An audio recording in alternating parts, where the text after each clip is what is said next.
as they say in Tennessee, all y'all, come on up closer. Now, I don't think, or else my boys are going to be shot by the end of this program. Told you. Yeah, come on front. I don't bite. I did take my shower today, wash my hair, brush my teeth, everything else. So. Plenty of seating. Yep. Lots and lots. Thanks for having me back down here. Last time I was down leading a wonderful tour of Sulphur Branch Trestle area, which I'd always wanted to go to, and talk about forest raid and stuff. So that was a lot of fun to do. And thanks again, Lee, for doing that. And thanks to the nice lady that got us our supper tonight. Appreciate that very much. The reason why those books are over there is twofold. One, I own 2,500 military history books. I start with the Greeks and go to today. As I say, life's too short to study one war. And I duplicate reasonable amounts. And my wife just had knee replacement surgery, so for the last 5 weeks she hasn't been able to make it up and down the stairs, go to my library, go to this bookshelf and that bookshelf, and I call her from a bookstore to check and see if I already have a copy. That's one reason why they're there. Secondly, I upgrade from paperback to hardback. So, but there's some great stuff there, half price or even less in some cases over there. So let me know if I can help you out with anything. I lived in Ohio for 11 years before I moved to Tennessee 20 years ago now, and got to understand that there were actually a number of gentlemen from Ohio, the Buckeye State, that became Confederates. 6 generals and 1 colonel. Some of them you may not have heard of, and I guarantee you there's 2 or 3 that you have definitely heard of. So that inspired me to do this program. And when Lee emailed me about a month ago and said, "What do I want to do?" and I said, "Well, I haven't done this one in a while." So and he goes, "Oh darn, I was kind of hoping you do with one of your flag programs." So I promise you, Lee, next time I'll do a flag program for you. Thanks, Mary. Yeah, you bet. So I always have to put some flags on here for you. That's one on the right is in our recent book on Tennessee Civil War flags. If you haven't got it, it's this big and that thick. And when you're done reading it, you can use it for hand-to-hand combat. I'm serious. When my copy came in the mail, it's like, oh my God, I can lift weights with this thing.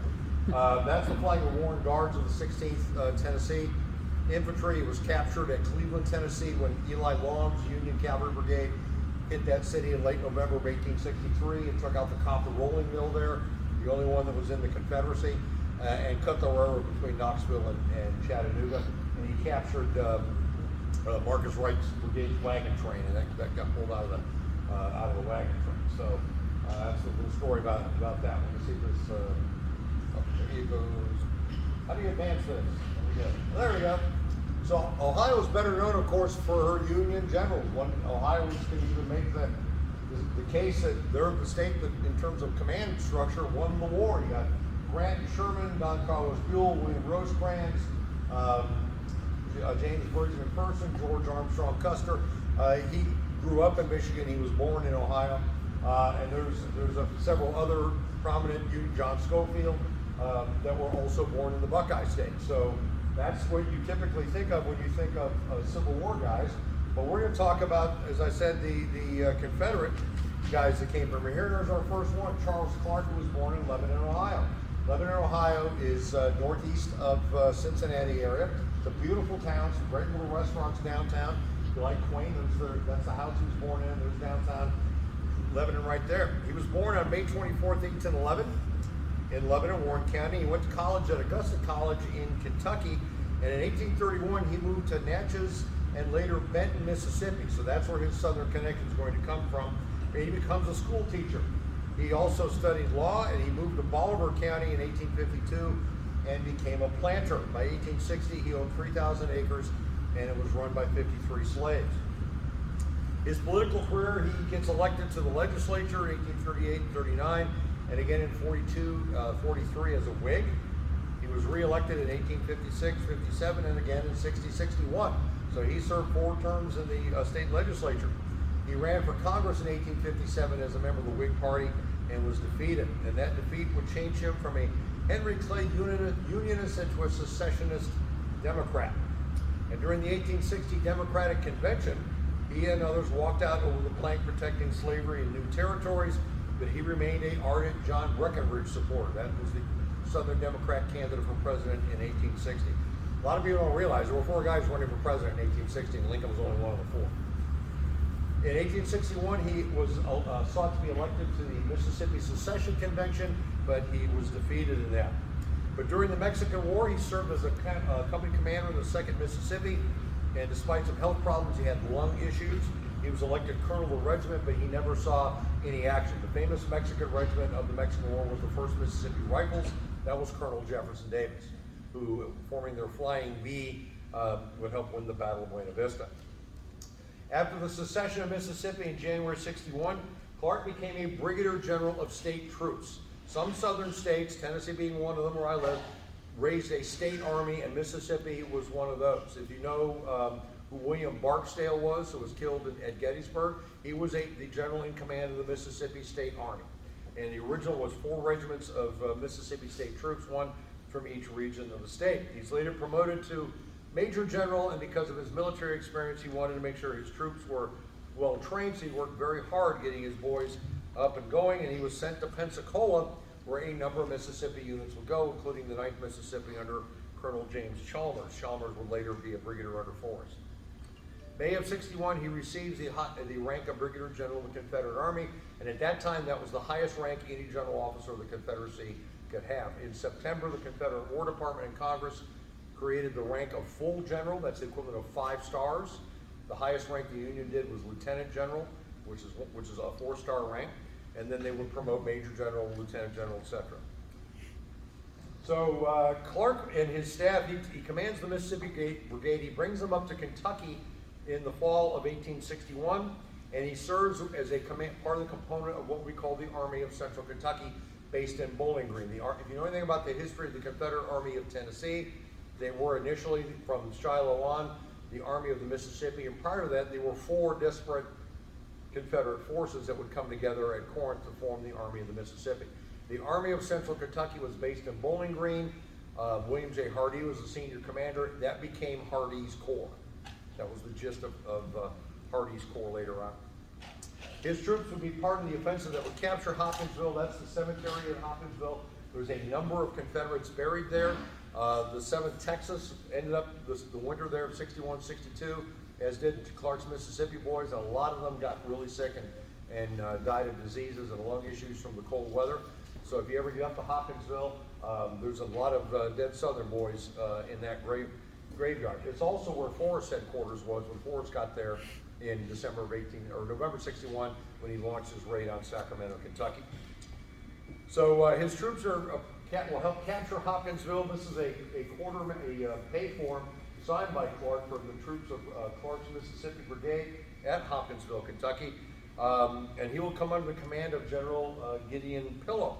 Clark and Gideon Pillow will quarrel over many issues, and so Clark will resign his command, which is taken over by John Davidson. Davidson will take that brigade to Fort Donelson.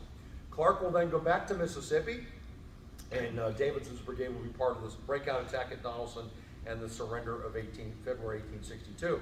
Clark will come back to command under General Leonidas Polk, the former bishop of the Episcopal Church of the Southwest in Louisiana, commanding the 1st Division in his corps, commanding 2 brigades under Robert Russell in Tennessee and A.P. Stewart.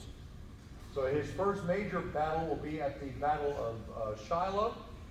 Clark's division will actually spearhead Polk's corps. For those of you that, here's the Tennessee River. Polk's troops are way over here. There's Russell and Stewart, so that's Clark's division right there. So here's Polk's guys. And if you understand what Beauregard's battle plan was, Beauregard was second in command to Albert Sidney Johnston. The plan was to mass Confederate combat power on this side and push Grant's army away into the swamps of Owl Creek. You see something wrong with that map? Because I sure do. The combat power is on the wrong side. If you've only got 2 brigades, Chalmers and Jackson, doing the major push, when there's a whole bunch more brigades over to the left, they're going to end up pushing them more towards the Tennessee River, where their supply transports and where the gunboats are going to be. So it was a faulty plan of battle. Clark was ordered by General Bragg, commanding Bragg's Corps, to assault Waterhouse's Union Battery, and he will lead Stewart's brigade into the Ray Field, where he confronts the division under General William T. Sherman. His attack is repulsed, and Clark is running around his line of battle trying to reform the troops. You know, when you're repulsed, you're kind of disorganized, so he's reforming his men for another assault, and they will finally secure that Union battery, and then he will lead Russell and Patton Anderson. Patton Anderson's a Bragg's Corps. They will go up a ridge where he will be shot in the shoulder and wounded. His wound was said to, quote, cause unsteadiness in his men. There's a command relationship between the guy that will train you and raise you in some cases, and if you see that leader go down, there can be command issues. And that was the case of this one. So after his medical leave, where he heals up, he returns to the Army in Corinth, Mississippi of May 1862. But his Shiloh performance will earn the praise of both Generals Beauregard and Polk. Polk saying, Brigadier General Clark is an officer of ability. So now he is assigned to John Breckinridge's army to capture Baton Rouge on the Mississippi River. You see Baton Rouge on the map in relation to New Orleans and Natchez. Left out a lot of this in the Battle of Baton Rouge is the CSS Arkansas ironclad is on the river, supporting the Confederate attack. If you go down to Baton Rouge, there's markers for the Battle of Baton Rouge. They haven't really saved much of anything for it. Clark will attack the city as part of Breckinridge's army in August of 1862, and during the assault, he is wounded in the right thigh, which will shatter his bones. That's 2 wounds in 2 battles.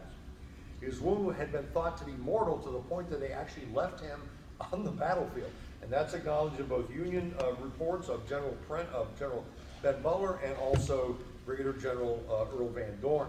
They all will list him in those reports as being mortally wounded. He was captured and he's sent down to New Orleans, which of course is under Union control at this time, but he's now crippled for life. He is paroled in February of 1863 and exchanged officially in April, and his conduct in this engagement here, Breckinridge's report singles him out for a number of level of praise, and in October of that year he will resign from the Army. So what does he do as a good politician? He goes back to Mississippi and becomes a politician in 1863, where he's elected governor with 70% of the vote. So people must have really liked him down there. That's pretty amazing vote total. Clark stated that, quote, he had not the smallest disposition to surrender or consent to a union with the United States. Reconstruction will be the climax of infamy.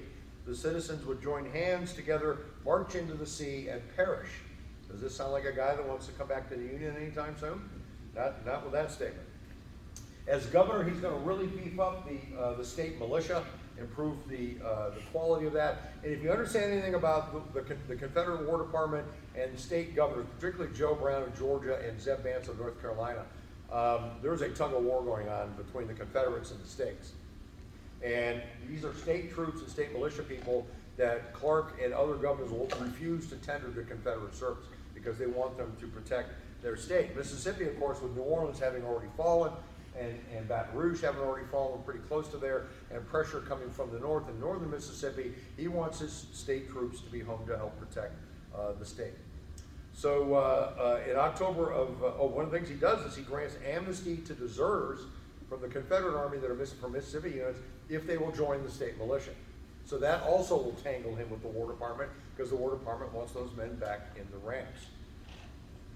In 1864 October, he along with other governors will urge the use of black men in the Confederate Army as support troops, Teamsters, Quartermaster Department, construction battalions, things of that nature. That's Richard Taylor down in the lower corner there, and he, at the end of the war, commanded the Department of Alabama, Mississippi, and East Louisiana.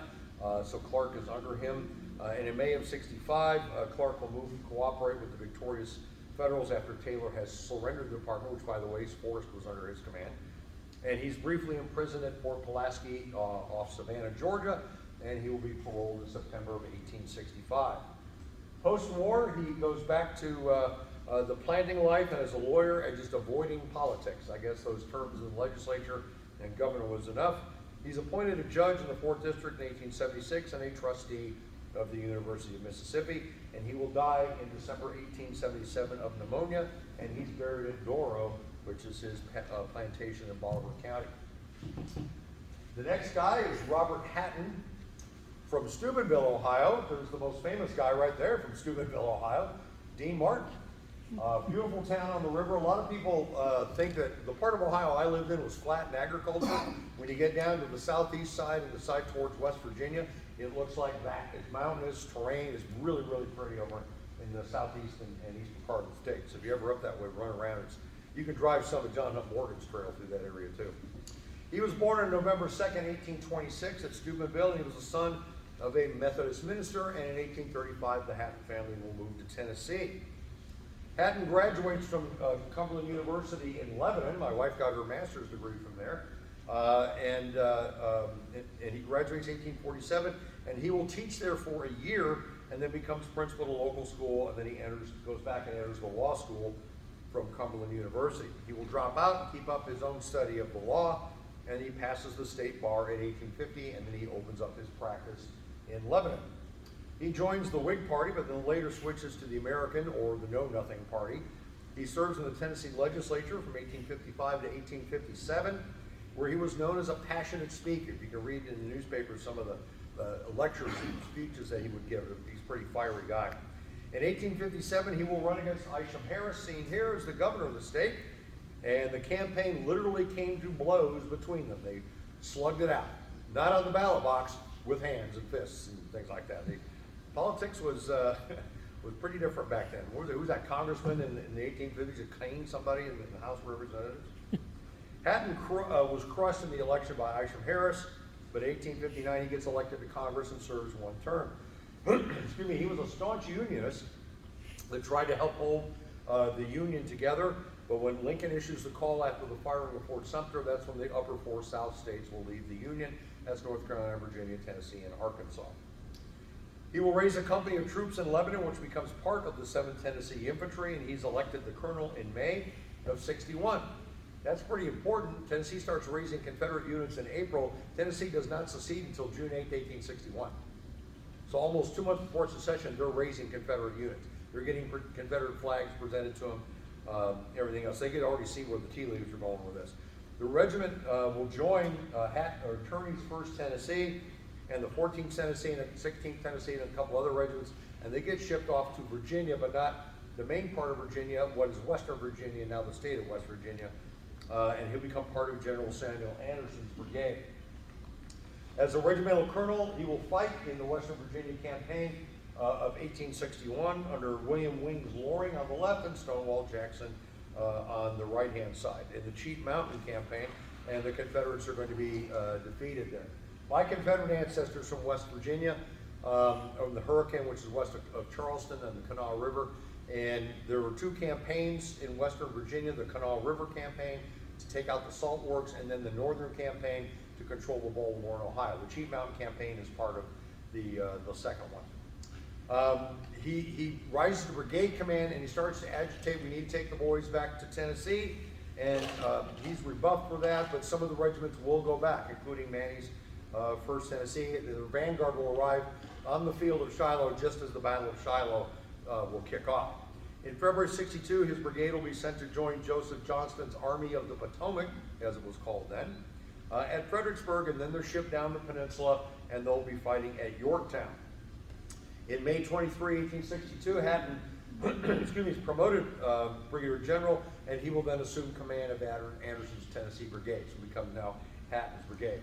So at the Battle of Seven Pines, first of all, this is Yorktown here, so Hatton's boys are up, there we go, Hatton's boys are up in this area around Yorktown, and you can see McClellan's army slowly start to move across and try to confront them.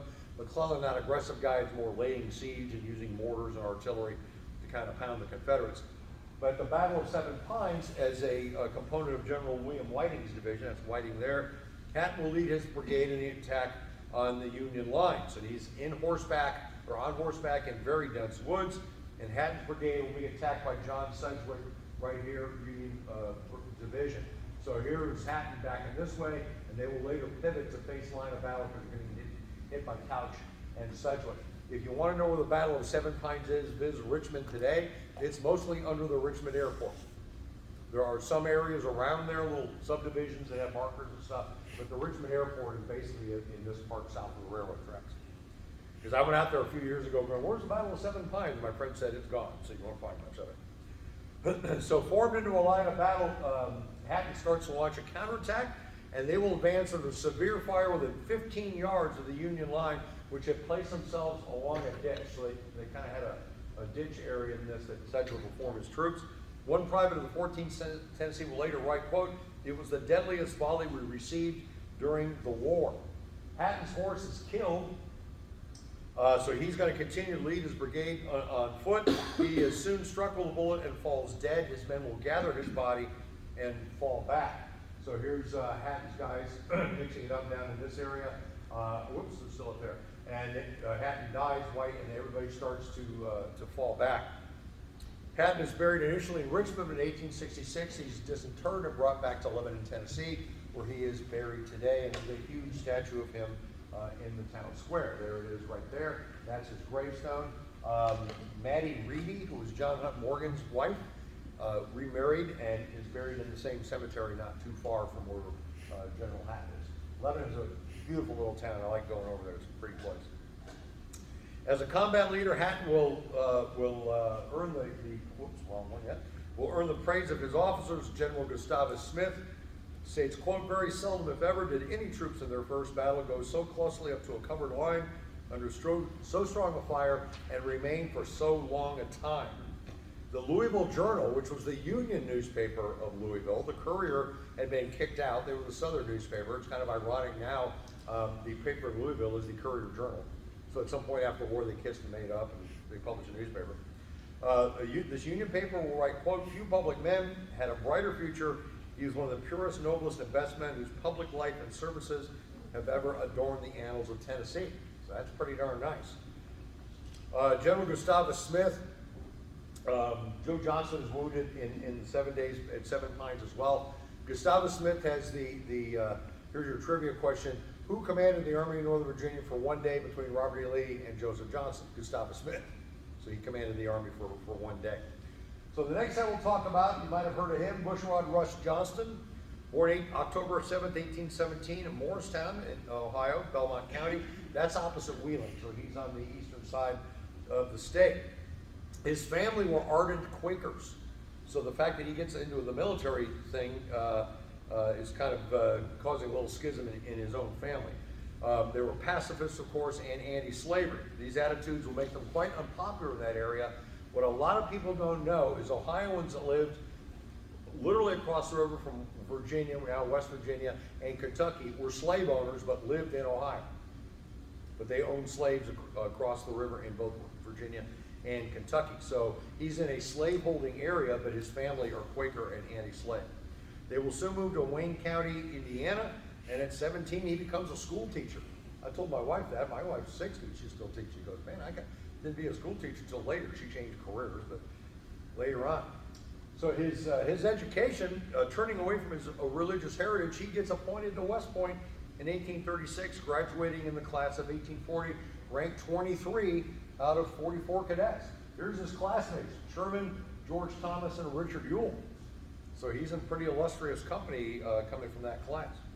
Johnson begins his military service in Louisiana with the 3rd U.S. Infantry, and he's transferred to Florida where he'll fight in the Seminole War under a number of different staff assignments. By the way, up until Afghanistan, that was the longest war in American history, was the Seminole War, first and second.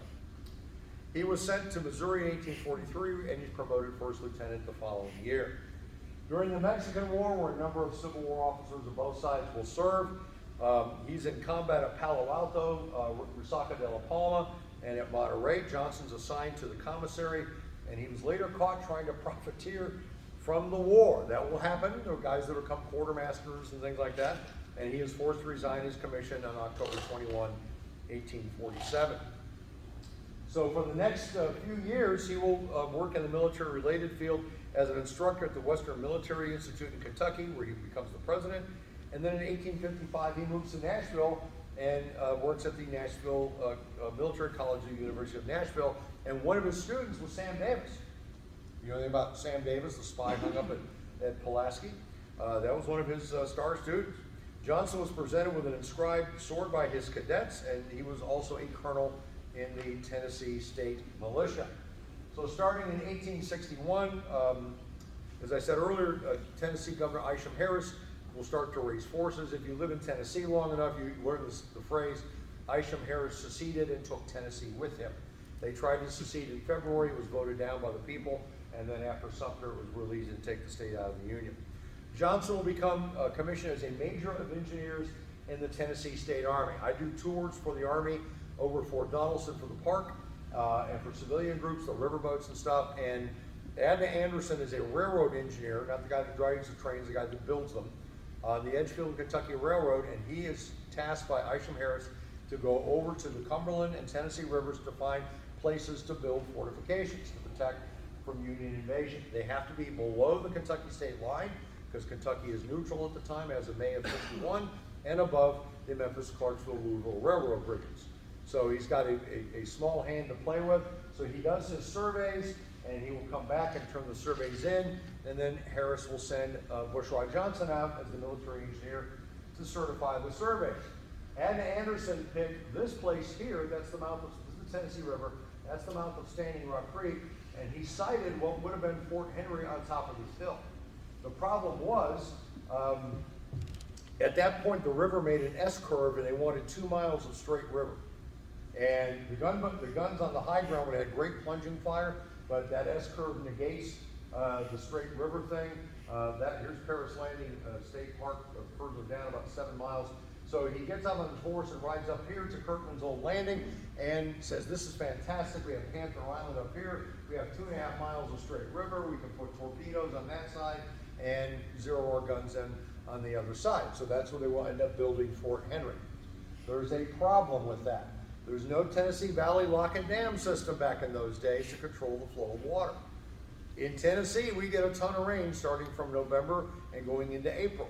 So if you have not a lot of rain, where's your water level going to be? Right? If you have a lot of rain, where's your water level going to be? So when Captain Joseph Dixon comes out to Fort Henry and starts building Fort Henry, which is right here now in the river, that's the river during the war. Here's after the block and dam system. So it's right here, and there's the outer works that are still left. A local farmer comes up to him and goes, you must not be around from this part. He goes, no, I'm not. Why? He goes, well, look at the floodwater marks up the tree trunks. You're going to have a problem with this fort. And they would during the Fort Henry Donelson campaign. When the Confederates defend the fort after the bulk of the garrison is on the road to Fort Henry, they're fighting waist deep in the water. And the water is rising. And when the Union captures the fort, it's the Union Navy that takes it by rowing a boat into the Sally Port. So it was a wrong place to build a fort. But by that time, they'd already got it started, and it was too late to move anything. So on the Henry Donelson campaign, he is the tactical commander of the division that's going to lead the breakout attack. They're under orders from Albert Sidney Johnston to save the 17,000-man garrison and bring them to Nashville. With the fall of Fort Henry, Johnston and Hardee are abandoning Bowling Green and moving down the railroad to Nashville, and they send orders to save the garrison. So that's why they launched this breakout attack. In linear warfare, you can't be strong everywhere. So you have 3 Union divisions all along the line here. They strip this side, pull Butler's division to here, and then strip everybody else to here. You still got 3 regiments in the fort, and then 9 companies of the 32nd, or excuse me, the 30th Tennessee right here. It's basically about 1 man every 7 feet. And so you see all this mass, and they swing out and slam into the Northwest Brigade, and they will push Grant back all the way to here by 2:15, 2:30 in the afternoon. Their escape route is, they already own the Charlotte Road, they want the Forge Road, which is right here. That was the route they wanted out. And they had it. And then Gideon Pillow comes up, and he says, okay, boys, we drove Grant back. Everybody go back to the trenches. We have to get our stuff. Well, Butler was the rear guard, and he's already out here in a blocking position. His boys have got their packs on, and he turns around and goes, General Pillow, what do you mean we have to go back? My boys have got their stuff on. You're supposed to be getting on the road to Nashville. And he goes, well, my boys didn't come out with their stuff. So we have I love telling like the modern soldiers, but they just kind of rolled their eyes at the breakdown of the Confederate command structure. So Johnson gets kind of left out because Gideon Pillow is the number 2 ranking officer, and he will assert by just force of will the tactical command on that day. So now everybody coalesces at Corinth, Mississippi, and launches a counteroffensive that will become the Battle of Shiloh in April of 1862. And now this new force is called the Army of the Mississippi. It's Polk's Army of Grand Division from Columbus, and you got the Army of Central Kentucky from Bowling Green. You got what's left of the East Tennessee troops that have been defeated in January at Mill Springs, and then you've got Bragg's Corps coming up from the Gulf Coast, the Pensacola Mobile. So it's a new army, and Johnson's going to be a key player in this attack, fighting over here. There's his division or brigade right there, and starting to again push the Union the wrong direction. After capturing that Union battery we talked about earlier, Johnson is wounded. According to to General Cheatham, he's the hard-drinking, hard-swearing Tennessee man right there. Quoting, the management of his brigade, he had displayed the soundest judgment and skill, but by May, he had fully recovered and returned to brigade command, although it was a new brigade of troops. At the Battle of Perryville, following the August 1862 invasion of Kentucky, you have Kirby Smith's army going to the east, who will fight the Battle of Richmond and virtually destroy the Union Army there. And then Bragg comes up through the center, and then Van Dorn and Price are supposed to come up on the west, and they never get out of West Tennessee. The Confederates are heavily outnumbered, and they will take on Don Carlos Buell's Army of the Ohio here, and they will shove Buell back about 2 miles. They will win a tactical victory, even though they are outnumbered. And Johnson, in this battle, will have 5 horses shot from under him. I did a Gettysburg battlefield tour from horseback some years ago, and you get a whole new perspective of the battlefield. You also learn that you're the first guys getting shot at, because you're way up here, and everybody else is down there. And if you're way up here, the other guys assume you're a commanding officer of some sort, so you're probably going to get shot.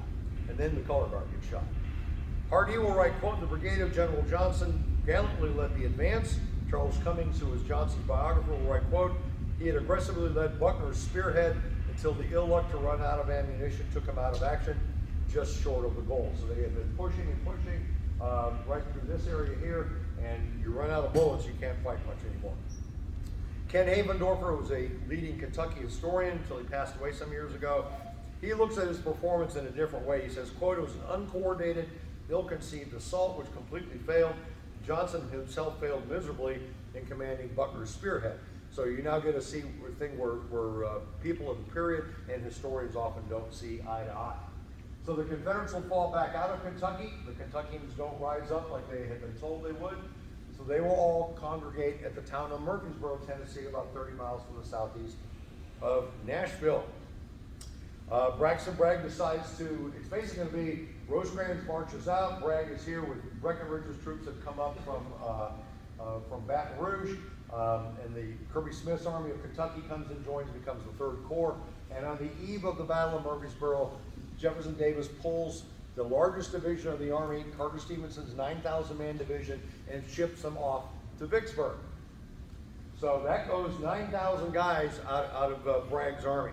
It's basically going to be who pulls the trigger first. Rosecrans had every intention of attacking, as did Bragg. So Bragg's plan is to swing out this way and shove Rosecrans against the Stones River. If you've never been to that battlefield, it's a steep banked, very large creek.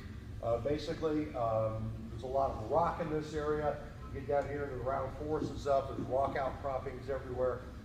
So the plan is to move this way and then make a right wheel turn and drive everybody back. Cleburne's division was the reserve division. John McCown's division was out towards this side, and he will pivot off this way, so Cleburne has to deploy sooner, so that by the time they get to this position, Cleburne's guys are pretty kind of shot out themselves.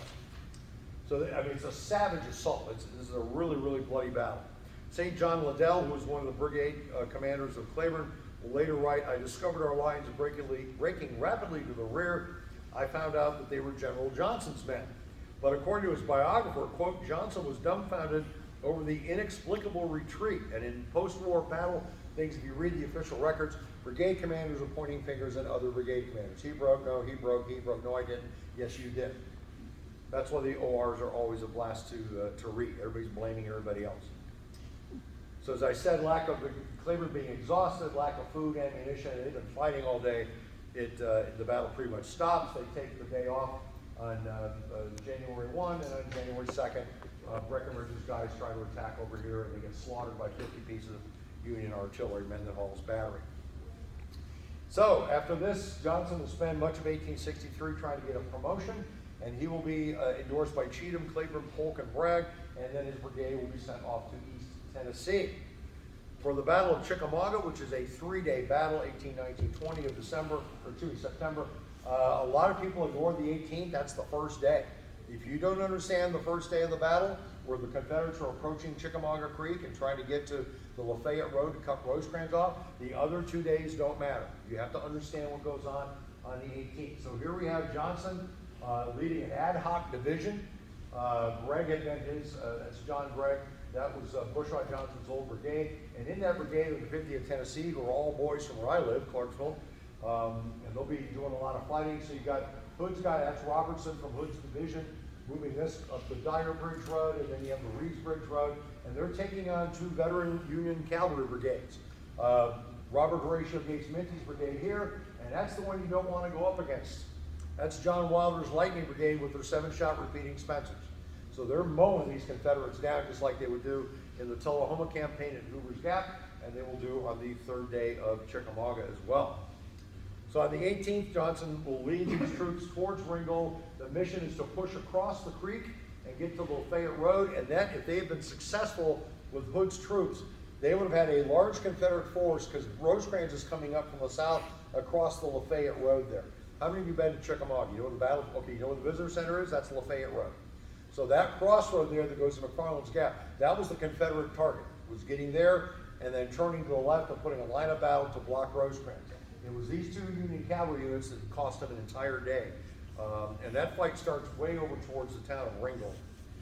You can drive the whole route once you figure out where it is on the map. So here we are on the 19th. Johnson's brigade will continue the fight. He's down here under Hood's tactical command.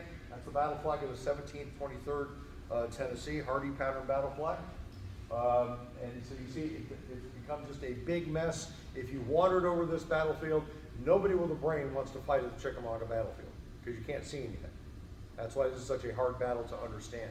You can go to Sharpsburg, walk out behind the visitor center, and Antietam, and you can look, and you can see Northwoods, you can see the Sunken Road, you can see Burnside Bridge. So that's why S.D. Lee's battalion of artillery was posted there. He could just pivot wherever he needed to fire in support. This battle is in the jungle. They wanted to fight further to the south, and it didn't happen. On the night of the 19th and 20th, Bragg will reorganize the army into 2 wings, because Longstreet's troops, of which Hood's part, has arrived on the field. So Longstreet will get the northern part, and Polk gets the northern part, Longstreet gets the southern part. And I won't bore you with these screwed up orders that don't get to where they're supposed to be. There's goof on orders on both sides of this one. Longstreet has his 3 divisions, and they're going to be down in this area. And the plan is to kick off with Polk moving up this way, getting to Lafayette Road, turning and shoving them back towards McLemore's Cove. And then it's what's called an national attack. So attack, attack, attack, attack. That was how Frederick the Great fought most of his battles. The repeated assaults will finally drive the Federals back in on the 20th, where they will stack 3 divisions in depth under Hood, Johnson being the front line. They will blast right through Rosecrans Center. Now, Jim Ogden down there, the park historian, is a really good friend of mine. I've talked to him about this. One reason why they go through the center really easy is because the goof up of orders on the Union side to Thomas Wood. Wood pulls his division out and moves up this way. That leaves a nice big wide hole. The only difference from what Ogden said is the amount of, he said, with that depth of 3 divisions behind each other, they're going to come right over Wood. It's just a matter of how many more casualties they're going to take in to do it. But that Union line is going to break. Now, the Confederates goof again here. They pivot this way. The plan's supposed to go this way. So when Hood breaks through, of course, Hood's wounded again. When Johnson breaks through, followed up by Kershaw and everybody else, instead of going this way to drive what's left of the army down here, they turn this way. Part of the problem is you don't have much of the Union Army down here anymore. You got Sheridan, because the bulk of the army during the night were marching up to extend his left flank. He wanted to have his boys closer to Chattanooga than the Confederates would be. So all night long, these guys are marching up. That only left basically Sheridan and Wilder was down in this area. That's where the Wilder Tower is on the battlefield. Longstreet writes of Johnson, he thought he had the key of battle. D.H. Hill writes that Johnson's quickness of decision as a leader won for the Southerners a great advantage. Even Union General John Basil Turchin, you guys should know who he is, one of the best, if not best, officers in Bragg's army. So that's good laurels from the Russian Thunderbolt. So he gets, when Longstreet and Bragg have their falling out, Longstreet will take his corps to East Virginia or East Tennessee to try to capture Knoxville and open up the direct rail connection back to Virginia.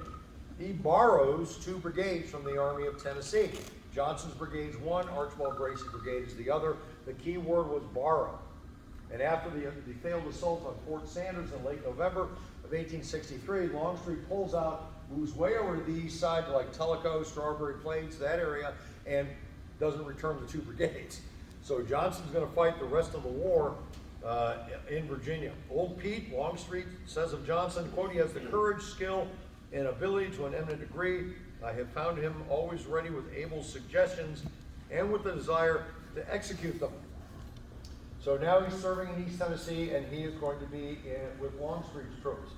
And this will be another good day for him, besides the Battle of Chickamauga, which is probably the finest day he has. He gets Carolina troops, and he's promoted in May of '64 to Major General. And at the Battle of Bermuda 100, which is below Richmond, there's the picture of the fort and the James River there looking south. He will help save from the Confederate or the Union attack that's pushing across this way at Bermuda 100. That's when Grant steals the march on Lee, crosses the James River, and gets below Richmond and starts to curve in with there are hardly any Confederates here. And then Ben Butler, commanding these troops, will start forward with the Army of the James. And Beauregard is there, and he gets Johnson and pretty much anybody that can stand, and they throw them down here, and they will stop Butler's attack and then start to build entrenchments down there. So very heavily outnumbered. They will do a really fine job stopping the Union assault. That gives Lee's army a chance to come down out of Richmond and start to extend his lines of battle. Then we have the Dimmock line, June of '64, where Johnson and Beauregard again, a very powerful Union assault. This is called the Battle of Old Men and Young Boys. You've got some veteran Confederate units here, but then you've got young male, old militia guys and with teenagers in the unit. They're being brought down out of Richmond and thrown into line to stop the attack where they can. It's a very big Confederate victory. So Johnson's doing pretty good so far. Then in the Battle of the Crater, July of '64, where they blow the big hole in the line, Johnson's troops will start helping the Union counterattacking the Union troops, particularly the Colored Troops Brigade that comes in and gets caught in the cauldron, the big hole. There's Johnson down here, and they will start to push back away. One artillery will write, quote, Johnson knew nothing of the extent of the disaster, talking about these Confederate troops that literally vaporized when that big mine got blown up. At Sailor's Creek, it's not a very good day. It's April 2nd, 1865. You see the Union cavalry coming out here, Crook and Devon, Custer, Merritt, and then Union infantry coming down this way, and the Confederate line of battle like this.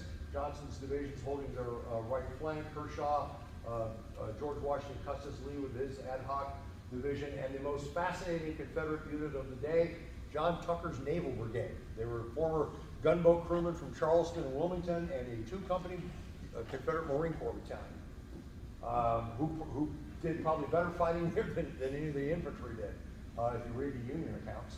So they get hammered down there. He's part of Richard Anderson's corps, and everybody kind of gets hammered at Sailor's Creek. Lee will lose a third of his army here, and then a few days later, the fighting at Appomattox, Lee will decide to surrender on April 9th. Johnson and Anderson will both escape, as does George Pickett. And that's where Lee sees Pickett on the road because he relieved him after 5 Forks. Because I didn't believe that guy was still with the Army. Post-war, so he comes back to Tennessee, dabbles in real estate, becomes a teacher once again in 1870, along with General Kirby Smith. Will help revive the University of Nashville, and he also taught at Montgomery Bell Academy, which still exists today. Forced to close in 1874, got resuscitated later on.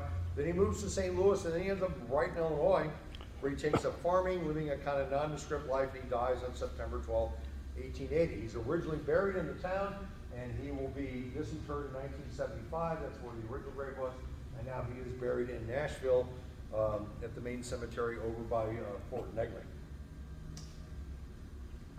Daniel Harvey Reynolds, or Harris Reynolds, excuse me, born in December 14, 1832 at Centerburg, Ohio.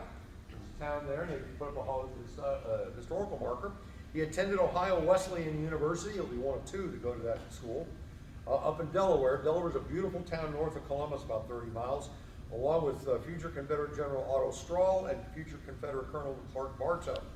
1856, he'll move to Somerville, Tennessee, where he goes to law school. And in 1858, after he graduates, he's admitted to the state bar. And then he moves to Arkansas, a place called Lake Village. There's Ohio Wesleyan, beautiful campus. It's fantastic view. I love going through Delaware. I get up there about 5 times a year on business when I get to drive through it. And here's where he moves to in Arkansas, Lake Village. Real pretty place there too. He will raise a company for Colonel Thomas Churchill's 1st Arkansas Mounted Rifles. That's one of the more famous Arkansas regiments from the war, and he will serve as a captain of that company. On August 10, 1861, according to Colonel Churchill at the Battle of Wilson's Creek, Captain Reynolds was thrown from his horse early in the action and was cut off from his company. And he will do very well. Actually, the Confederates do very well here. They'll kill the Union Army commander, Nathaniel Lyon. This is an interesting, I haven't even been to Wilson's Creek. It's a fantastic battlefield. There's no development. It's beautiful. It's hills and swales and trees and stuff. It's basically a Confederate coalition army. You have a Confederate army, you have Arkansas state troops, you have the Missouri State Guard. It's this hodgepodge of guys going up against the Union Army that have been marching out of St. Louis. So he will continue to fight in Arkansas and Missouri. And in March of '62, he and his regiment will join Earl Van Dorn's Army of the West, and they'll be ordered east of the Mississippi River to reinforce for the Shiloh offensive, but they don't get there until after the Battle of Shiloh. En route, he's promoted to major. That's Thomas Churchill there, by the way. And then lieutenant colonel. And then the 1st Arkansas Mounted Rifles and the 2nd Arkansas Mounted Rifles and the other units of that brigade will leave their horses behind, and they will fight the rest of the war dismounted. They will take part in the Kentucky campaign, part of Kirby Smith's Army of Kentucky.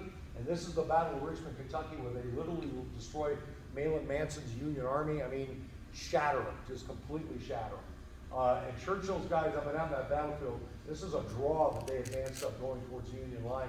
So that's the creek that you're looking at right there. And these guys are kind of down in this swale, and the Union troops don't see them until they just pop up and like, oh my God, there's a whole brigade of Confederates. So that's going to be Churchill's boys. And they're part of General John McCown's division and sent to fight in this battle. So it's a great battlefield if you haven't been over there. Smith's troops will move on to Lexington, Kentucky, where they'll capture the city. And they, even with their cavalry scouts, actually get to the Ohio River. And they're looking down on the city of Cincinnati, who is now in a panic because there's Confederates up on those hills. That's why if you know anywhere about Cincinnati, you got Fort Wright, Fort Mitchell, Fort Thomas across. Those were Union forts that got built to help protect the city of Cincinnati. After this, everybody falls back to Murfreesboro. They will take part in the Battle of Stones River. It's McCown's division way out here. Again, as I said, he moved off this way by mistake, so Cleburne has to deploy up through here, and that's going to kind of defeat the Confederate plan, especially losing Stevenson's division. He will turn the command, however, Churchill turns over to Edmund McNair, so that's who, what's his name, Reynolds will serve under. And at the Battle of Stones River, Reynolds will command both the 1st and 2nd Arkansas Mounted Rifles, quote, or parentheses, dismounted. They are then, as part of Carter Stevenson's division, sent from Murfreesboro to the Army of Relief. Joe Johnson trying to raise troops at Jackson to try to break in and help Pemberton break out of Vicksburg, and they will fight the Battle of Jackson, Mississippi here. That's Sherman's corps that's out here, and he's designed to keep these Confederates from getting through to joining up. Reynolds' regiment conducts a reconnaissance in force and turns it into an actual full-out assault. They, quote, launched a spirited charge which drove the Federals from the ground and gained 300 yards. And after defending the town of Meridian, Reynolds and his brigade go to Georgia, where they will end up as part of Bushrod Johnson's division at the Chickamauga campaign and be part of that smashing breakthrough attack in the center. Johnson will say of Reynolds, I quote, especially notice the faithful toil and heroic conduct of Lieutenant Colonel Reynolds, who was conspicuous in his efforts to preserve our lines and encourage our men. For hours he faithfully and incessantly labored in his duty. So he's quite the competent guy. And again, he's part of that breakthrough. Here's Reynolds, McNair's guys right here, 1st and 2nd Arkansas right there. They just pile through. Rosecrans's headquarters, by the way, was back here, and he walks out of his headquarters building to see a wall of butternut and gray coming towards him. That was not a good day for him. Then they get to the Atlanta campaign, and they will take part in the fight at Dug Gap. How many of you go to the Dalton, Georgia Civil War show? It's the first week of February. It's a great Civil War show. If you know where the convention center is on the side of, that's on Doug Gap Road. If you go up the road to the top, there's a park there. And that's where this fight takes place. The Confederate breastworks are still there. There were stones that they piled up, and you can hike all the way to the top. It's a great little park. And if you go up there in February when it's cold, you won't have to deal with rattlesnakes, which is a good time to go. Here's the Battle of Doug Gap. So you've got the bulk of Sherman's troops up here to the north, and he extends Hooker's 20th Corps down this way to try to punch through and get below Dalton and cut the railroad and cause Johnston a lot of problems up at Dalton, Georgia. So John Geary's division right here of the 20th Corps gets to go up the side of this hill. That's what it looks like after the war. There's now a modern road there. There's a period of drawing of it. And this is the battle you might have read about where the Confederates were literally rolling boulders down on these guys. So you go up this road and you'll see exactly why I would have not want to have been in John Geary's division. But Claiborne's guys and the Confederate cavalry is holding here, and Reynolds' boys and Granbury's brigade of Claiborne's division will come up and they will start to help hold that gap, and which was described as, quote, bravely held. So after Doug Gap, when the Confederates fall back to Resaca, he will be in action there. And then at the Battle of Peachtree Creek on July 20th, after the Army has changed command from Joe Johnston to John Bell Hood, they're going to try, the plan is to try to launch a two-corps attack, catching Thomas's Army of the Cumberland as they're crossing the winding valley of Peachtree Creek. If you've been to this part of Atlanta, it's another thing where you got swales and the creek is not on a flat level, it's in gully. And it's fairly steep bank. So the plan is to hit them while they're coming across the creek, but with the change of command and the repositioning of the troops, it costs them about a day, and by that time, Thomas's boys are basically across. They've built bridges, things of that nature, and they will launch a two-corps attack. In this battle, the Confederates are outnumbered, but they will still drive the Federals back. So you'll see, this is where Reynolds' guys are right here. They're out past this way, and they will drive to this area. There is a big ravine in this vicinity right here. It says Deep Ravine. Albert Castell, who wrote the best single book on the Atlanta campaign, did not come down to Georgia to walk the battlefields. And in his chapter on Peachtree Creek, he makes a mistake in there about why these guys got stopped, because he'd never seen the ravine. You can walk up to this day to that ravine and look down 25 feet.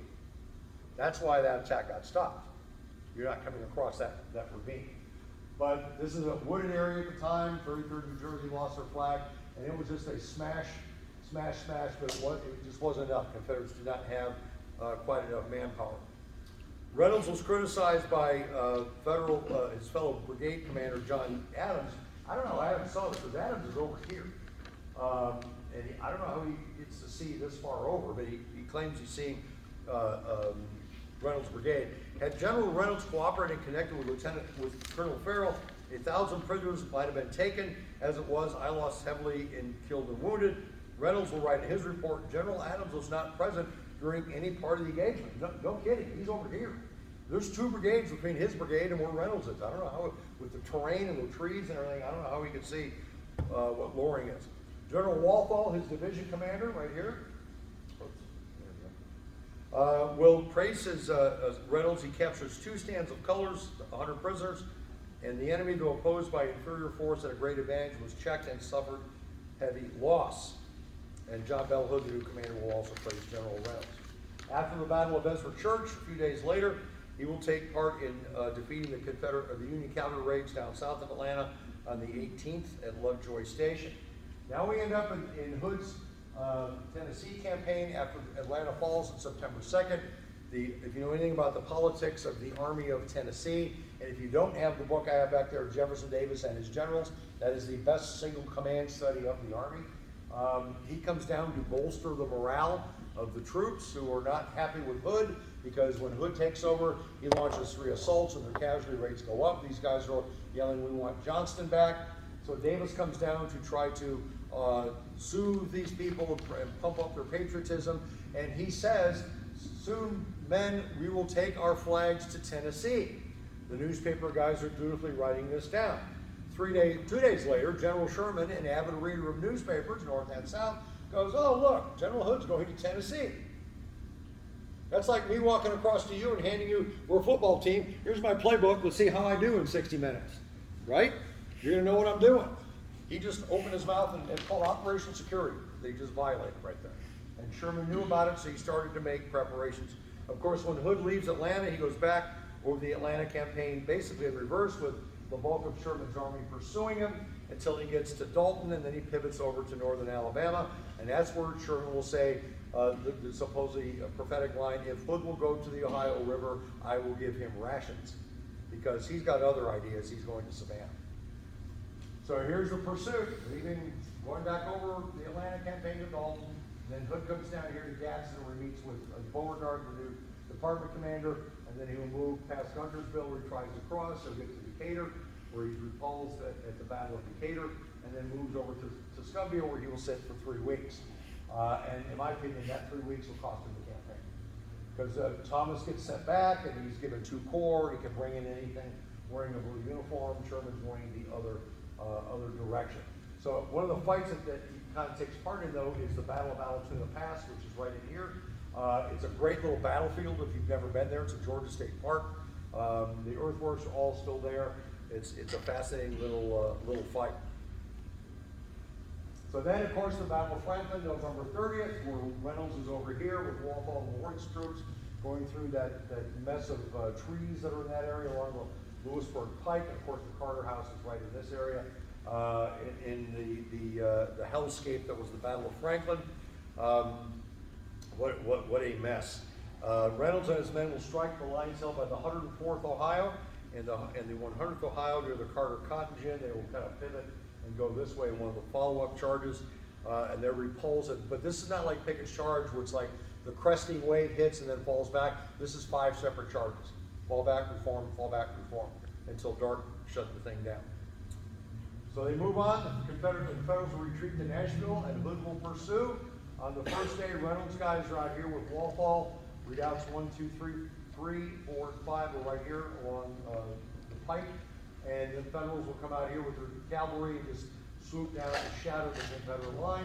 We will fall back to a shorter line, and then on the 16th of December, do the exact same thing. Just basically shatter the line, and then James Wilson's Union cavalry will launch a very aggressive pursuit.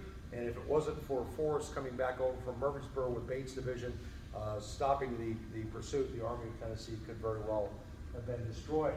So after Hood relieves himself of command when they fall back into Alabama, the Army splits up. What had been Polk's Corps goes to Mobile, the rest of the Army goes to North Carolina.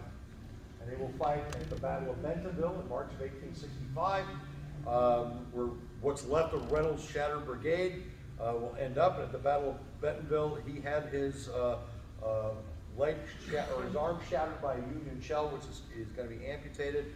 And in recovery at a hospital in Charlottesville, he'll be paroled on May 29, 1865. He will return to Arkansas, resuming his law practice, becomes part of the state senate, serving for 1866 to 1867, and then he resides in Lake Village until his death in 1902. And there's his grave for him. Roswell Ripley's a really interesting guy. A lot of people may not have heard of him. I've heard of him from another thing that I'll talk about. That's his house just north of Columbus. Worthington's a northern Columbus suburb. This is Highway 23 right here. It's a beautiful house. State historical marker you see right there, right in front of it. He was born there in 1823. He was secured an appointment to West Point, graduating in 1843, ranking seventh in a class of 39. So he's way up there. Now, when you go to West Point and you're the upper percentile of graduates, you either go to the engineers or you go to the artillery, because those are the technical skills. He, benefiting that, he gets commissioned a second lieutenant in the 3rd U.S. Artillery. So in March of 46, he's promoted and assigned to the 2nd U.S. Artillery, and then he goes back to West Point to teach mathematics. That's going to happen to a number of officers during the war, or before the war. At the outbreak of the war in Mexico, he becomes a member of Zachary Taylor's staff, and he fights in the Battle of Monterey. He will transfer to General Gideon Pillow's staff, which I'm sure caused him no amount of grief, since Gideon Pillow is the Confederate brigadier at Fort Donelson, and when I do the tours there, I said when he was a division commander in the Mexican War, he was training his troops to entrench, but they were putting the dirt in the wrong place. And then an Army engineer comes up to him and goes, "No, General Pillow, it's Mexican Army, wall of dirt, and the ditch with your troops in it, not Mexican Army, your troops, wall of dirt with the ditch." That's a true story. A true story. So how does a lawyer from Columbia, Tennessee get to be a Major General Volunteers? Well, when your buddy is President James K. Polk, who lives just down the street from you, all kinds of things are possible. That's how he gets to be a Major General, and Ripley served under him. After taking part in the Battle of Veracruz, Ripley is brevetted for gallantry and for Cerro Gordo as well, and he's promoted to Major for actions at Chapultepec. That's where the 8th U.S. Infantry with Longstreet, those guys go over the walls and plant the American flag. And after the war is over, he becomes the first military historian for the Mexican-American War. There's his book, 2 volumes, the first book ever written in the United States on the Mexican War. He will then fight in the Seminole Wars and then assigned to various forts in the South because of the artillery that's there. 1852 December, he marries into a Charleston, South Carolina family, and in 1853 will resign his commission to become a businessman there. As with many prominent Southerners, he will join the state's militia. And by the time the state secedes in December, he had reached the rank of major. In January, he's promoted, to lieutenant colonel in the State Army of South Carolina, and he will command the troops that will hold Fort Moultrie in Charleston Harbor. And with his leadership and artillery experience, they will whip that fort back into shape. Here's Fort Moultrie here, and of course Fort Sumter, and that's the battery at Charleston.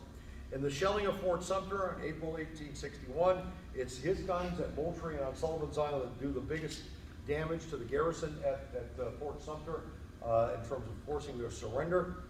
He will receive a commendation for it, and then he's given command of the fort, trying to get it repaired and put back into further action, because that's going to be a major cog in defending Charleston Harbor for blockade runners from the Union Navy. Abner Doubleday, the Union captain that was at Sumter, will write Ripley, quote, "He's a man of talent and a skillful artillerist, and he did us great harm." Ripley soon becomes frustrated with lack of promotion. He considers leaving the Army, and then President Davis will promote him to a brigadier general in August 1861, and he will be assigning to the command of the Department of South Carolina, making sure those harbor defenses are up and ready. So the Department of South Carolina then gets merged into a larger one under this guy here, Robert E. Lee. He starts the war down in South Carolina, and then we'll transfer to Virginia later on. And he and Lee will clash about how best to defend the harbor. Lee is then pulled out to Western Virginia, and he's replaced by another Union-born Confederate officer, John Pemberton of Pennsylvania. And he basically will reduce Ripley to a district command while he takes over everything. And he's going to, Ripley and Pemberton are not going to get along very well, and so Ripley wants out. So he will get transferred to Virginia in May of 1862, and he's given a brigade command in Daniel Harvey Hill's division, and he'll stay there for a little while, and he'll continue his pattern of not getting along with fellow officers. Historian Clifford Dowdy writes of Ripley, quote, he's even more contumacious than D.H. Hill. If you know anything about D.H. Hill, this guy fought with everybody. That's why he gets eased out after Chickamauga. Lee doesn't want him, he ships him west, he gets eased out after Chickamauga by Bragg. Where Hill respected some superiors, Ripley was against them all. However, others disagreed. That's South Carolina Governor Francis Pickens. He says, "I do not think General Riley means half of what he says in his energetic ways, but others construe it differently." He's talking about General Riley in terms of, Ripley means, but others construe it differently. In other words, Ripley's a blunt guy, and he's not afraid to say what's on his mind. He's outspoken and he harbors no resentments, says Confederate General Samuel French. His generous and unselfish disposition formed friendships amongst his classmates that lasted through life, including General French. So he's part of the 7 Days campaign. There's Ripley's brigade up here, part of D.H. Hill's division there. They'll see for the first time in the 7 days at the Battle of Gaines Mill, Mechanicsville, and Malvern Hill. By the time this campaign is over, he had the second highest casualty rate of any brigade in the Army, and that brought some leadership questions after Gaines Mill, where historian Dowdy writes, quote, "His losses were cited endlessly as a waste of life." At Mechanicsville, he was described as, quote, "If Ripley had ever understood that his movement was to turn the enemy's flank, either he forgot it or the effect of leading troops in combat constricted the play of his faculties." To be fair, this is Ripley's first action, and you can find a lot to criticize Stonewall Jackson here and Robert E. Lee. This is not an army that's firing on all cylinders yet. Lee had just taken command. Jackson had just come in from the valley. He hadn't slept in 3 days. Nothing's happening that's good other than bludgeoning McClellan back down the peninsula and saving Richmond, but at a huge cost of manpower. In the Maryland campaign, he will fight at the Battle of Fox's Gap on South Mountain right here. There's one of the three gaps, Turner, Fox's, and I forget what the other gap is. Up at the park, it's great to go up there to get amazing view of the Antietam battlefield. But he's part of Hill's division right in here, tried to stop the Union from coming over. According to historian James Murphy, who's written about the Antietam campaign, quote, almost at once Ripley, as senior brigadier leading 3 brigades, bungled the situation by ordering an ill-timed advance before the men were properly positioned, his own brigade marching off in the wrong direction and failing to return until some hours after the battle. Stephen Sears, who also wrote of this campaign, said, quote, he was a fiasco. He was hit in the throat at the Battle of Sharpsburg, which he had bandaged so he could go back to leading his troops. They were in the famous Heath Woods near the Miller's Cornfield, where Hood's division came in and got the Texas Brigade, got, what was it, 79% casualties, I think it was. He then withdrew his brigade, and then he goes back to South Carolina to recover. That's basically where he's going to end up serving for the Baltimore War under now Beauregard.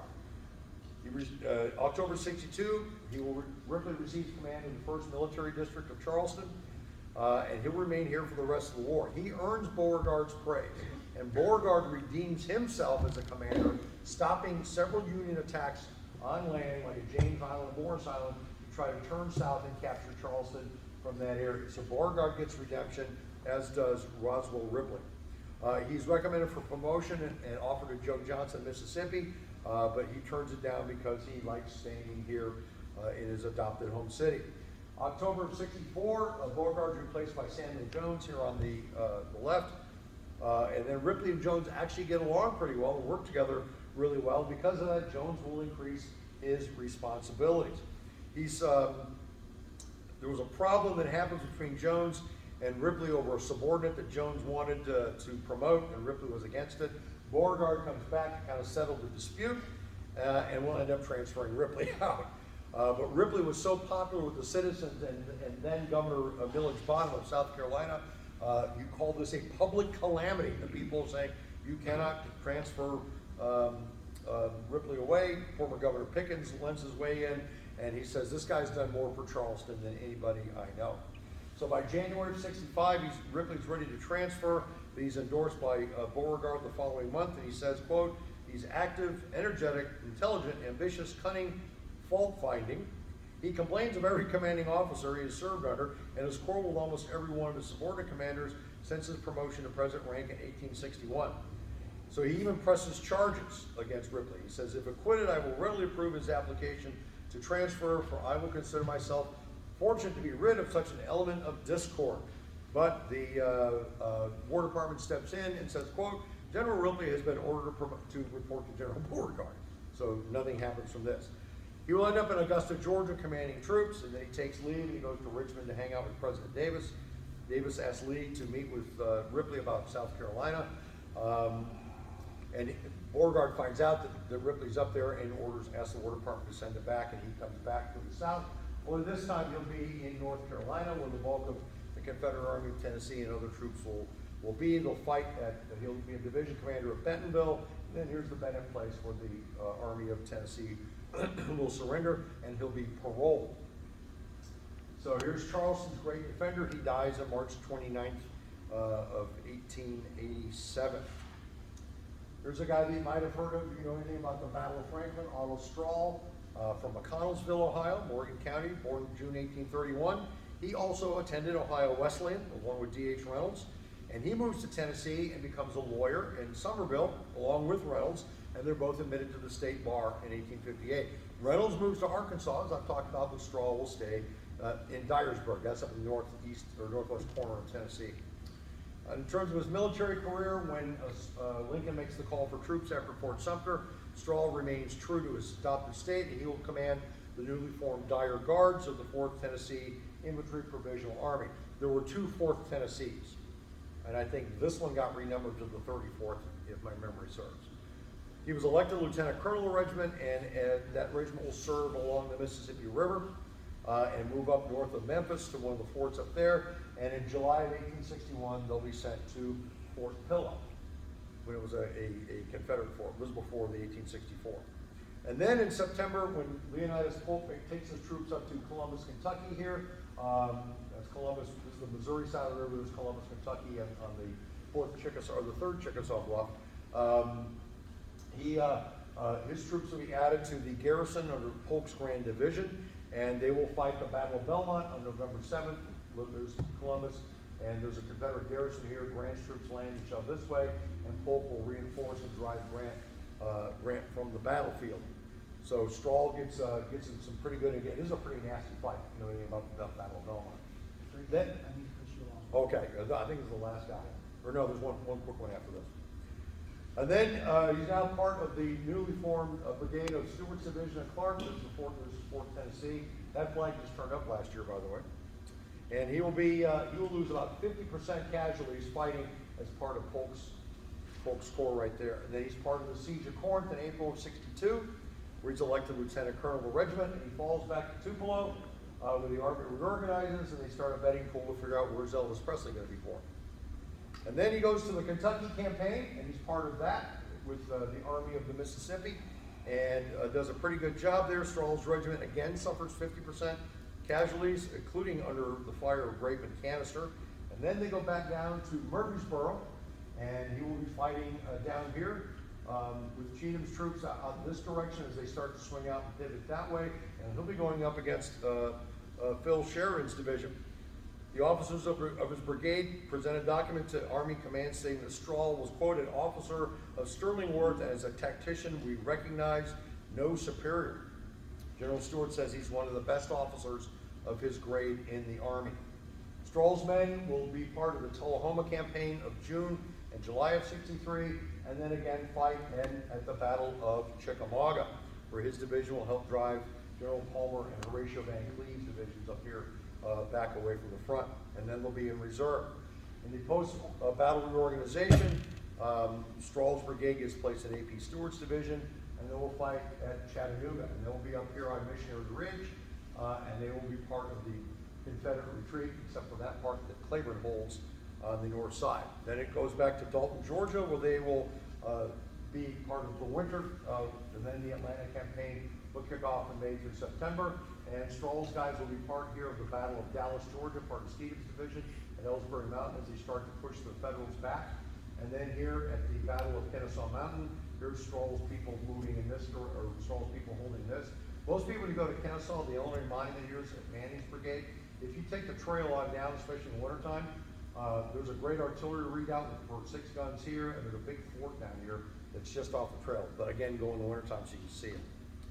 Part of the Hood's Tennessee campaign, part of the Spring Hill debacle there, where the trap doesn't get closed, and Schofield's troops will march on to the Battle of Franklin, and then at the Battle of Franklin, of course, Strahl will be his destiny, where he will be on one side of the ditches, loading the muskets and handing them up to his boys, as they're literally shooting over, as the Yankees are shooting this way, Confederates are shooting this way. And Strahl gets shot in the neck, and as he tries to crawl away, he's picked up by some staff officers, and while doing so, he gets shot 2 more times, and that kills him, and allegedly his final words were, "Boys, keep firing." So here's the Franklin aftermath. There's Carnton, there's Strahl, there's Claiborne, Hyman Granberry, and General John Adams. Those are the 4 generals killed outright. So he's brought back to Dyersburg, and here's his grave. Not too many guys got a big cannon on their grave, but he does. That's a pretty impressive grave. Our final guy is Colonel Clark Bartow, the one colonel from Ohio, born in Cuyahoga County, which is where Cleveland is. He also goes to Ohio Wesleyan. He moves to Hartsville, Tennessee, and he becomes principal of the Male Academy in Hartsville, where he will be for a couple of years, and then he becomes a newspaper editor of the Hartsville Plain Dealer, the Democratic Party states' rights outlet. And he fully supports the South completely by 1861, and he marries a Tennessee woman and starts reading the law. On October 7th, he will enlist as a private in the 7th Tennessee Cavalry Battalion, and they will scout along the Tennessee-Kentucky border and cover the retreat of the Army of Central Kentucky back to Nashville for Bowling Green. And he will earn the laudatory comments of fellow troopers and officers alike. Then he moves over to Western Tennessee, over out in this direction, and that's going to be a lot of where he's going to serve. One of the accounts after the Battle of Corinth in October of 62, he takes part of the Battle of Britton Lane when he's serving under Frank Armstrong. Nice little battlefield out in West Tennessee. The report that says in early 63, Lieutenant Colonel Bartow's troops are miserably armed, deficient in numbers, and not even enough ammunition for a skirmish.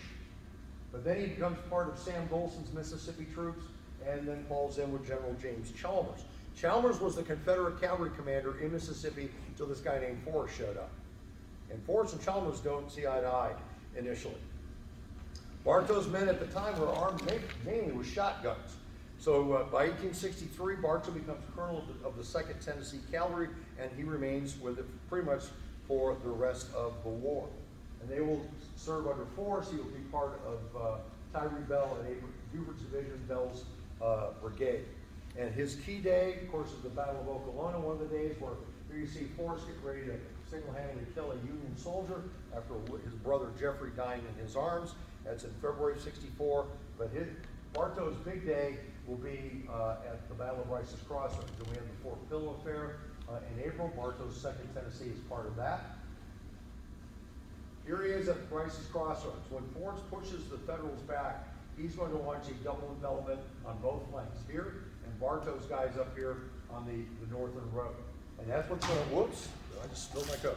And that's what's going to cause the Federal line to completely break ranks and fall back.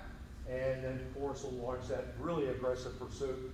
The Union Army took over 7 days to get from Memphis to here. They made it back to Memphis in 36 hours with Forrest nipping at his heels. So at the Battle of Harrisburg, Tupelo, Forrest and S.D. Lee are defeated by superior Union numbers and positioning. It's a ill-coordinated attack. And that's the flag of the 2nd Tennessee. It's at the Pink Palace Museum in Memphis. And it was captured at the Battle of the Memphis raid. You know, when Forrest rides into Memphis, that was the only Confederate flag that was lost there. Sorry about that, folks. There you go, shove all that in there. That makes that easy. There we go. Yep, there we go. So he ends up with Forrest gets detached from the Army of Tennessee, and they fight the Battle of the Cedars. Forrest and 1 Infantry Division, and in the aftermath, when Forrest captures this place in June of 62 on his birthday, the Yankees built Fortress Rosecrans, and Fortress rides up and goes, this wall, massive with 52 heavy guns, wasn't here 2 years ago. Well, they built it because of Forrest.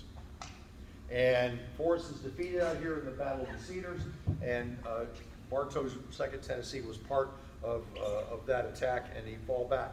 But then they will cover the rear guard of the defeated Army of Tennessee heading back to Alabama. He'll return to Aberdeen, Mississippi, and he will admit to the state bar in 1866. He moves to Shelby County, Tennessee, which is Memphis, and that's where he will live the rest of his life, where he will pass away. Of course, Memphis, Sun Studios, barbecue, all that kind of good stuff. This is out of my personal collection. This is a post-war check signed by Bartow when he was an attorney. I picked this up at the Civil War show. So it's signed, made to him, and he endorsed it on the back. So Bartow's a pretty interesting guy, one of the best colonels that ever fought under Forrest. If you know anything about Forrest as a commander, you pretty much had to cut the mustard or he would move you on out pretty quick. And that pretty much concludes the program for tonight. There's a gravestone there in Elmwood Cemetery in Memphis. So I hope that you appreciate that not all Southern generals were born in the South. That there were 6 of them generals that were born in Ohio, and a very, very fine colonel. The reason why you see 22nd Tennessee Cavalry, there was already a 2nd Tennessee under Ashby. There were some duplications of regiments that would happen during the war under a number of different states. And that's it. Thank you very much for your attention. Thank you for having me down. My mess that I made. That's a pretty good copy. Yeah, questions, comments? Throw Greg in the river. Is there a river around here? Sir, way back there.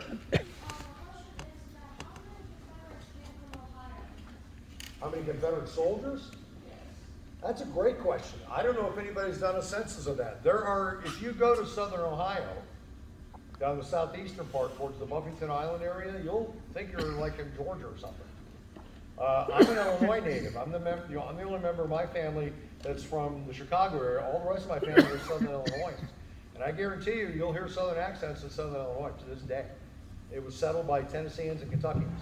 Same with Southern Indiana, same with Southern Ohio. So there are a number of men that will cross the river to join the Confederate Army. Company G of the 15th Tennessee was largely men from Illinois. But I don't know of anybody that's gone through and done a census of how many Ohio private sergeants, things like lieutenants and stuff like that joined the Confederate Army. I honestly don't know. There's homework project for you. We'll see you in 5 years. We'll have a project. You'll give your report to the camp, and I'll come down and listen to it. Great idea. Yep. All right. Thank you guys. Appreciate it. Books for Sure, sale. thank you. All right. Y'all take like